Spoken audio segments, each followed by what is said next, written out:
22వ తేదీన తెలంగాణకు జనసేన నేతలతో పవన్ కళ్యాణ్ మీటింగ్ నిర్వహించబోతున్నారు. హైదరాబాద్ వేదికగా పవన్ కళ్యాణ్ సమావేశం కాబోతున్నారు. తెలంగాణలో జనసేన బలోపేతం పైన ఆయన కార్యకర్తలకి దిశానిర్దేశం చేసే అవకాశం ఉంది. తాజా రాజకీయ పరిణామాల నేపథ్యంలో తెలంగాణపై ఆయన దృష్టి పెట్టడం, ఇక్కడికి రావడం, ఆ తర్వాత కార్యకర్తలతో మీటింగ్ ఏర్పాటు చేయడం, రానున్న రోజుల్లో జిహెచ్ఎంసీ, అటు వరంగల్, ఖమ్మం కార్పొరేషన్ ఎలక్షన్స్ కూడా ఉన్నాయి. భవిష్యత్తులో జిహెచ్ఎంసీలో కానీ ఈ వరంగల్, ఖమ్మం లాంటి ప్రాంతాల్లో కానీ పవన్ కళ్యాణ్ తన జనసేన పార్టీతో ఎటువంటి ప్రభావం చూపిస్తారో చూడాలి. ఆ రకమైనటువంటి వివరచన చేస్తున్నారు ఆయన. సో మరోవైపు తెలంగాణలో కూడా professor Nageswararao versus Pawan Kalyan issue కొనసాగుతూనే ఉంది. తెలంగాణ వాదులు పవన్ కళ్యాణ్ రాకుండా అడ్డుకుంటామని వాళ్ళంతా హెచ్చరిస్తూ ఉన్నారు. ఎలా అడ్డుకుంటారో చూస్తామంటూ తెలంగాణ జనసేన నేతలు కూడా వార్నింగ్ ఇస్తున్నారు. ఇలాంటి పరిస్థితుల్లో పవన్ కళ్యాణ్ రావడం పైన ఉత్కంఠ కొనసాగుతోంది. ఆయన జనరల్గా తరచుగా వస్తున్నారు, వెళ్తున్నారు. ఈ మధ్య కాలంలో ఆసుపత్రి పాలైనప్పుడు, అనారోగ్య బారిన పడిపోయి సర్జరీ చేసుకున్నప్పుడు కూడా హైదరాబాద్లో ఉన్నారు, తెలంగాణలో ఉన్నారు. కానీ ఇప్పుడు ఇష్యూ నడుస్తోంది కాబట్టి తెలంగాణలో ఎలా అడుగు పెడతారో చూస్తామంటూ తెలంగాణ వాదులు హెచ్చరిస్తుంటే, అటు పవన్ కళ్యాణ్కి సంబంధించిన జనసేన పార్టీ నేతలు మాత్రం ఎలా అడ్డుకుంటారో చూస్తాం, దమ్ముందా అంటూ జనసేన నేతలు కూడా వార్నింగ్ ఇస్తున్నారు.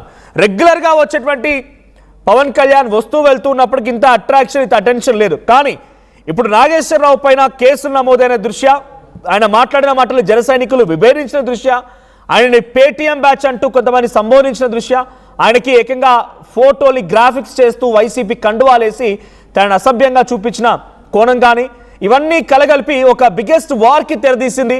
రౌండ్ టేబుల్ కాన్ఫరెన్స్ తెలంగాణ వాదులు కొంతమంది జర్నలిస్ట్ కలిపి రౌండ్ టేబుల్ కాన్ఫరెన్స్ పెట్టడం, ఆ రౌండ్ టేబుల్ కాన్ఫరెన్స్ నుంచి పవన్ కళ్యాణ్ హెచ్చరించడం, ఆ తర్వాత జన సైనికులు వచ్చి ప్రెస్ మీట్ ఇదే రకంగా పెడుతూ అక్కడికి వచ్చిన తెలంగాణ వాదుల్ని కానీ జర్నలిస్టులని కానీ చాలా దారుణంగా వాళ్ళు మాట్లాడిన భాషని వీళ్ళు మాట్లాడుతూ చాలా వయసుకు రీత్యా కూడా గౌరవం ఇవ్వకుండా ఒరే తొరే అని కొడుతూ కూడా మాట్లాడుకొచ్చినటువంటి ప్రెస్ మీట్ కూడా చూసాం. ఆ తర్వాత నిన్న మళ్ళీ ప్రెస్ మీట్ జరిగింది.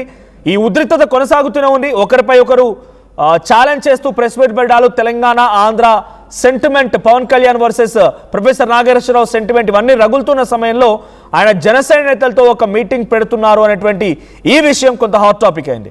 సో ప్రజెంట్ ఆయన వచ్చేటువంటి స్థానిక ఎన్నికలు, జిహెచ్ఎంసీ ఎన్నికల్ని టార్గెట్ చేయబోతున్నారు అనేటువంటి సంకేతాన్ని ఇస్తున్నారు. మరి ప్రస్తుతానికి ఎన్డీఏ కూటమిలో భాగస్వామిగా ఉన్నటువంటి జనసేన పార్టీ ఇప్పుడు ఇక్కడికి వచ్చిన తర్వాత అదే బీజేపీతో కలిసి వెళ్తుందా, ఒంటరిగా వెళ్తుందా? మొన్న అసెంబ్లీ ఎన్నికల్లో అయితే బీజేపీతో కలిసి వెళ్ళే కుకటపల్లి నుంచి కంటెస్ట్ చేశారు. ఇప్పుడు మరి అదే రకంగా వెళ్తారా లేకుంటే ఇంకే రకంగా వెళ్తారా చూడాలి. బట్ ఏదేం జరిగినా తెలంగాణకి పవన్ కళ్యాణ్ వచ్చి మీటింగ్ పెడుతున్నారు, పార్టీ కార్యకర్తల నేతలతో దిశానిర్దేశం చేయబోతున్నారనే చర్చ జోరందుకుంది. అడ్డుకుంటామంటూ తెలంగాణ వాదులు చెప్తుండడంతో మరింత హాట్ టాపిక్గా మారింది. ఒకసారి మా ప్రతినిధి కృష్ణమోహన్ సిద్ధంగా ఉన్నారు, ఏపీ ఇన్పుడేటర్ కృష్ణమోహన్. సో తెలంగాణ పైన ఇక్కడ వచ్చేటువంటి ఎన్నికల పైన పవన్ కళ్యాణ్ ఫోకస్ చేశారనుకోవాలా? ఈ మీటింగ్కి ఉద్దేశం ఏంటి? అంటే ప్రస్తుతం ఆయనపై జరుగుతున్నటువంటి చర్చలు, వాదోపవాదనలు, ఛాలెంజింగ్ నేపథ్యంలో ఆయన మీటింగ్ పెడుతున్నారా లేకుంటే ఎన్నికలను టార్గెట్గానే మీటింగ్ జరగబోతోందా? రైట్, అంతకంటే ముందు మధు దగ్గరికి వెళ్తాం. ఒకసారి ప్రతినిధి మధు సిద్ధంగా ఉన్నారు. మధు, సో తెలంగాణలోకి పవన్ కళ్యాణ్ వచ్చేటువంటి ఎన్నికలను టార్గెట్ చేసి ఈ మీటింగ్ని కాల్ఫర్ చేశారనుకోవాలా, లేదు తనపై వస్తున్నటువంటి ఈ చర్చలకి, నెగటివిటీకి, ఆయనపై వస్తున్నటువంటి విమర్శలకి, చాలా దారుణమైనటువంటి ఉద్రిక్తత పరిస్థితుల మధ్యలో నుంచి ఆయన మీటింగ్ పెట్టడానికి గల ముఖ్య ఉద్దేశం ఏంటి? ఎగ్జాక్ట్లీ పవన్ కళ్యాణ్ గతంలో స్టేట్మెంట్ చేశారు. తెలంగాణకి సంబంధించిన అంశంలో చాలా కాస్త ఆకట్టుకునే లాంటి కామెంట్స్, తెలంగాణ ఉద్యమ సమయం, తెలంగాణ ఉద్యమ స్ఫూర్తికి సంబంధించి కామెంట్స్ చేశారు పవన్ కళ్యాణ్. తెలంగాణలో ఫోకస్ చేయబోతా ఉన్నాము అనేటువంటిది గతంలోనే అసలు జిహెచ్ఎం సెలక్షన్ లో పోటీ చేద్దాం అనుకున్నారు.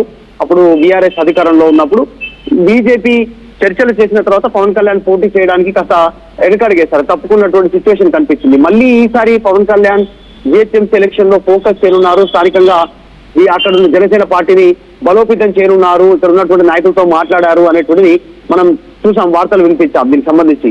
కానీ తర్వాత జరిగిన పరిణామాల్లో కోనసీమ అందాలను, తర్వాత అక్కడ పచ్చదనం దృష్టి కలిగింది అనేటువంటి స్టేట్మెంట్ రీసెంట్ గా ప్రొఫెసర్ నాగేశ్వరరావు అంశంతో అటాక్ మొదలైంది పవన్ కళ్యాణ్ పైన. ఇక్కడ నుంచి చాలా వ్యూహాత్మకమైనటువంటి అటాక్ మొదలైంది. మొదట అధికార కాంగ్రెస్ పార్టీ నుంచి అటాక్ స్టార్ట్ అయింది. బల్మూరి వెంకట్ ఎమ్మెల్సీ, తర్వాత మరొక అనిరుద్ రెడ్డి ఎమ్మెల్యే, జడ్చలకు సంబంధించిన ఎమ్మెల్యే చాలా ఘాటైనటువంటి విమర్శలు చేశారు. తర్వాత జరిగినటువంటి దాంట్లో కూడా కొంతమంది ఘాటుగానే విమర్శలు చేశారు. కోమటిరెడ్డి వెంకరెడ్డి మంత్రి కూడా ఘాటుగానే విమర్శించారు.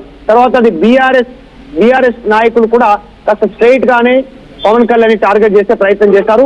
ఇప్పుడు ప్రొఫెసర్ నాగేశ్వరరావుకు సంబంధించినటువంటి అంశం, ప్రొఫెసర్ నాగేశ్వరరావు జగన్ ని అరెస్ట్ చేయాలని చెప్పేసి జనసేన నాయకులు అమిత్ షాను కోరుకుంటే మనకు టీడీపీ కంటే జగనే అత్యంత సన్నిహితం అని చెప్పారు అనేటువంటిది ప్రొఫెసర్ నాగేశ్వరరావు ఒక డిబేట్ లో చెప్పడంతో అది వివాదాస్పదమైంది. ఆయన పైన అటాక్ స్టార్ట్ అయింది. అసలు అట్లాంటి అంశాలు చర్చకు రాలేదు, కావాలని తప్పుదో పట్టిస్తున్నారు ప్రొఫెసర్ నాగేశ్వరరావు అనేటువంటిది కేసులు నమోదైన తర్వాత ప్రొఫెసర్ నాగేశ్వరరావు 2 సార్లు క్షమాపణ చెప్పారు. దానికి సంబంధించి వివరణ ఇచ్చారు. విరమించుకున్నట్టుగా ఆయన స్టేట్మెంట్ ని ప్రకటన జారీ చేశారు. తర్వాత జరుగుతున్న పరిణామాల్లో గత 2-3 రోజులుగా పవన్ కళ్యాణ్ పైన దాడి పెంచే ప్రయత్నం, వరుసగా రౌండ్ టేబుల్ సమావేశాలు, వీళ్ళంతా కూడా కొద్ది మంది పవన్ కళ్యాణ్ ని టార్గెట్ చేస్తూ ప్రొఫెసర్ నాగేశ్వరరావుకు మద్దతు తెలుపుతూ పవన్ కళ్యాణ్ ని టార్గెట్ చేస్తా ఉన్నటువంటి సిచ్యువేషన్ ఉంది. అటు నుంచి పవన్ నుంచి డైరెక్ట్ సినిమా ఇండస్ట్రీని టార్గెట్ చేసేదాకా వెళ్ళింది ఇన్సిడెంట్. ప్రస్తుతం పవన్ కళ్యాణ్ తెలంగాణ పైన మరోసారి దృష్టి పెడుతున్నారు అనేటువంటిది. నన్ను తిట్టనివ్వండి, నాకు సహనం ఉంది, ఓపిక ఉంది అనేటువంటి స్టేట్మెంట్ 2 రోజుల క్రితమే పవన్ కళ్యాణ్ చేశారు. ఇదంతా సహనంతో ముందుకు వెళ్తా ఉన్నాను, కానీ నాకు కూడా కోపం ఉంటుంది, ఒక్కొక్కసారి కొన్ని చూసి చూడనట్టు వదిలేయలేను అనేటువంటి వార్నింగ్ కూడా ఇచ్చారు. అది ప్రొఫెసర్ నాగేశ్వరరావుని దృష్టిలో పెట్టుకొని కావచ్చు, ఇంకా కొంతమంది చేస్తున్న కామెంట్ ని దృష్టిలో పెట్టి చేసినట్టుగా తెలుస్తా ఉంది. మరి తెలంగాణలో జనసేన దృష్టి పెట్టబోతా ఉంది జూన్ 2న. మరి మా మీటింగ్ సారాంశం ఇదేనా? మొన్న కొండగట్టు ఆలయానికి వచ్చారు, అక్కడ జనసేన పార్టీ నాయకులతో ఒక ప్రైవేట్ ఫంక్షన్ హాల్లో భేటీ అయ్యారు. ఆ దర్శనానంతరం అక్కడ కార్యక్రమం తర్వాత వారందరికీ దిశానిర్దేశం చేశారు. పార్టీ బలోపేతం పైన దృష్టి పెట్టండి, ప్రజా సమస్యలు ఏవైనా వాటిని ముందుకు తీసుకెళ్ళండి. ఆంధ్రప్రదేశ్ లో పార్టీ బలంగా ఉంది జనసేన, తెలంగాణలో ఎందుకు బలంగా లేదు, ఇక్కడ అనేక సమస్యలు ఉన్నాయి, ఫోకస్ చేయాల్సినటువంటి అంశం ఉంది. ఇప్పటికే చాలా ఉద్రిక్త పరిస్థితి కొనసాగుతోంది. బక్కన్ నరసింహులు మహానాడులో మాట్లాడిన మాటలకు సంబంధించి కూడా అనేక మంది విభేదిస్తున్నారు. అటు బీజేపీ అంటే బీఆర్ఎస్ పార్టీకి సంబంధించిన నాయకులు, ఎమ్మెల్సీలు, మాజీ మంత్రులు రియాక్ట్ అవుతూ ఉన్నారు.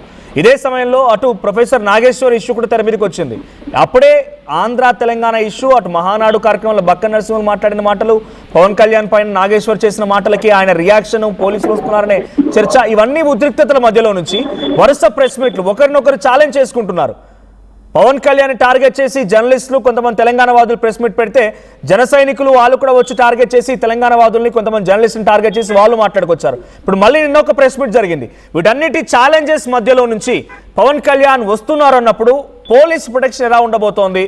లేకపోతే ఇప్పుడు ఇక్కడ ఆల్రెడీ ఫైట్ చేస్తున్న వాళ్ళు, లేకపోతే తెలంగాణ ఆంధ్ర ఇష్యూ నడుస్తోంది కాబట్టి కొంతమంది చర్చ జరుపుతున్నారు కాబట్టి ఏ రకంగా అది డైవర్ట్ అయ్యే అవకాశం ఉంది?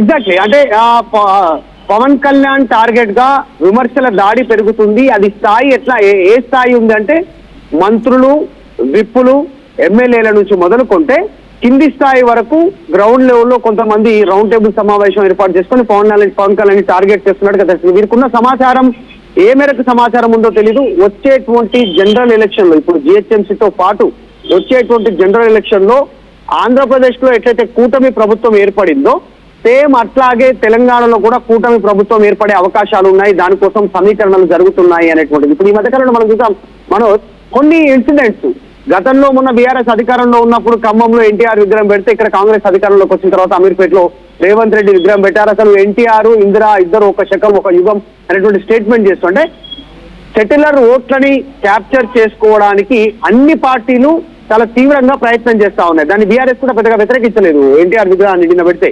సో వ్యూహాత్మకంగా అడుగులు పెడతా ఉన్నారు. మంచు మనోజ్ అటెండ్ అయ్యారు. అసలు రాజకీయ సమీకరణాలు మారే సిచ్యువేషన్ ఉంది. కాబట్టి ఫ్యూచర్ లో పవన్ కళ్యాణ్ తెలంగాణలో బీజేపీతో కలిసి ముందుకు పోయే అవకాశం ఉంది ఖచ్చితంగా, లేదంటే బహిరంగంగా మద్దతు తెలిపే అవకాశం ఉంది. దీన్ని అడ్డుకట్ట వేయడానికే పొలిటికల్ మూవ్మెంట్స్ స్టార్ట్ అయినట్టుగా చాలా స్పష్టంగా కనిపిస్తా ఉంది. సాధారణంగా ఒకరిపైన ఒకరు విమర్శలు చేసుకోవడం సాధారణం. ప్రొఫెసర్ నాగేశ్వరరావు ఇష్యూకి ముగింపు నేనే పలుకుతానని చెప్పేసి ముగింపు ఆయనే పలికారు, క్షమాపణ చెప్పారు, 2 సార్లు వివరణ ఇచ్చారు, వ్యాఖ్యలు వెనక్కి తీసుకుంటున్నారని స్టేట్మెంట్ ఇచ్చారు. ఇచ్చినప్పటికీ కూడా ఈ ఇష్యూను వదిలిపెట్టడానికి కొద్దిమంది సిద్ధంగా లేరు. వారి వెనకాల పొలిటికల్ వెండెట్టా, పొలిటికల్ ఎజెండా ఉంది.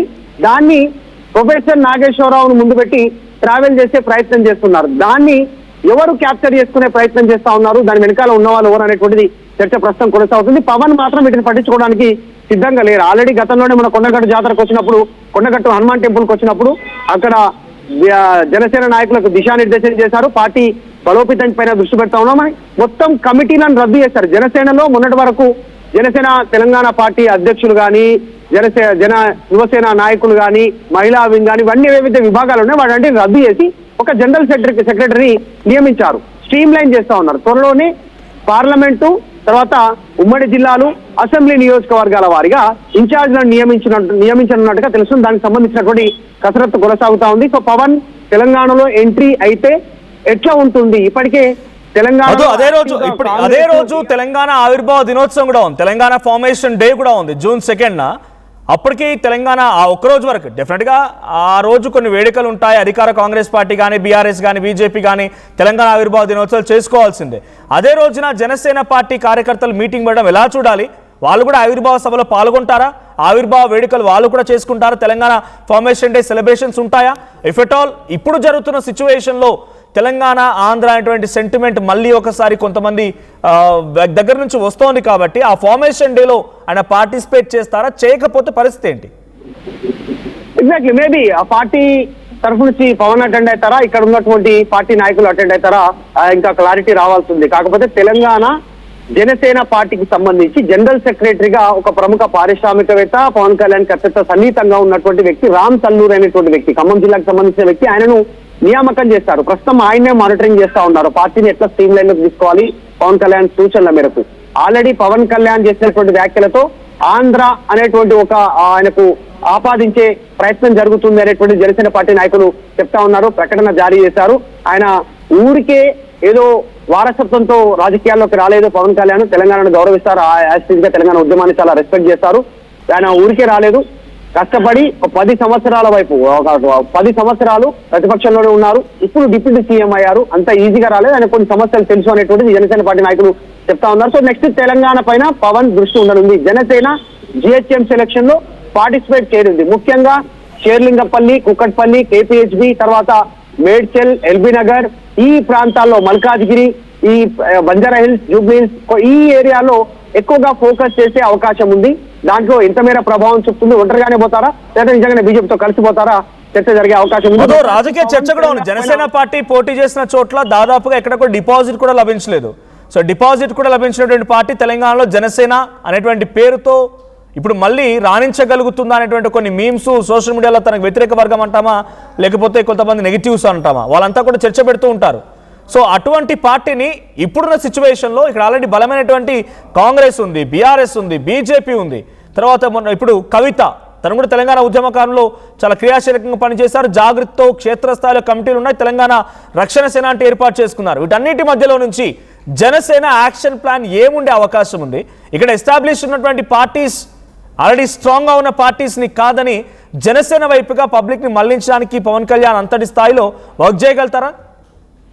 పొలిటికల్ గా అది పబ్లిక్ ఎలక్షన్ రూపంలో డిసైడ్ చేయొచ్చు. కానీ ప్రస్తుతం నిజంగా తెలంగాణలో పొలిటికల్ కాంపిటీషన్ ఎక్కువ ఉంది. ఆల్రెడీ అధికార కాంగ్రెస్ పార్టీ రేవంత్ రెడ్డి మళ్ళీ నేనే ఉంటాను 34 వరకు ఆయన స్టేట్మెంట్ ఉంటే కాంగ్రెస్ పార్టీ అయిపోయింది, మేము అధికారంలోకి వస్తామనేటువంటి బీఆర్ఎస్ చెప్తా ఉంటే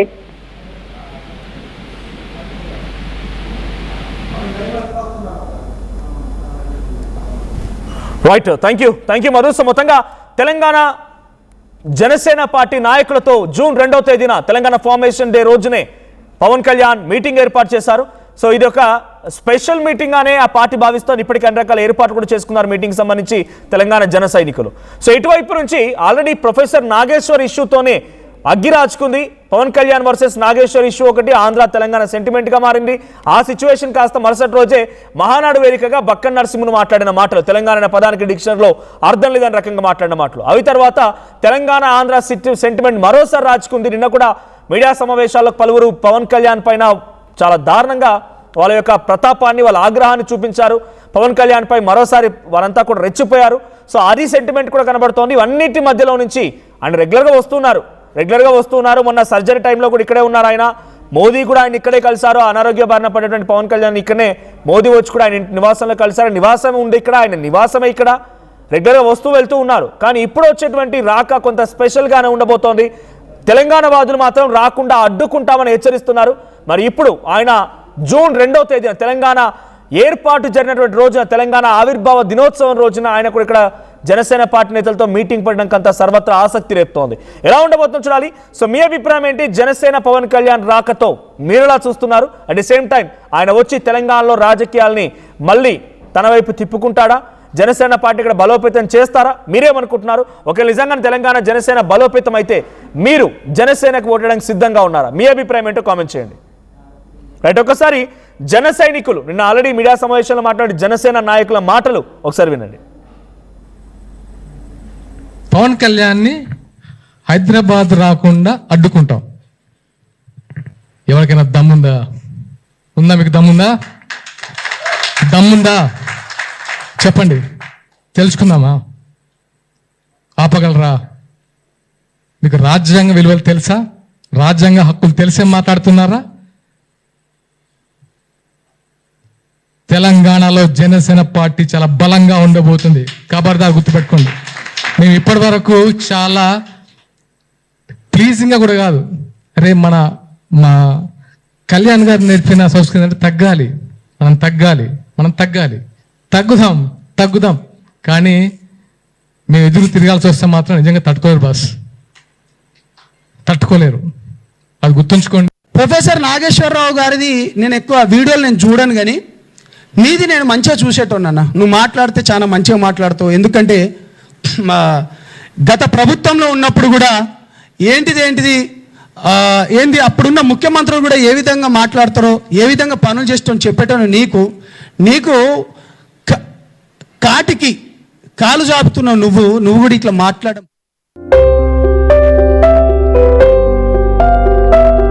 చిన్న చిన్న ఆనందాలు 35 ఏళ్లుగా నా జీవితంలో లేవు. 35 ఏళ్లుగా నేను డైపర్లలో బ్రతికాను. 6 సెంటీమీటర్ల ఫిస్టులా నా మూత్రాశయంలో లీకు కారణమైంది. ఎవరూ నాకు సహాయం చేయలేకపోయారు.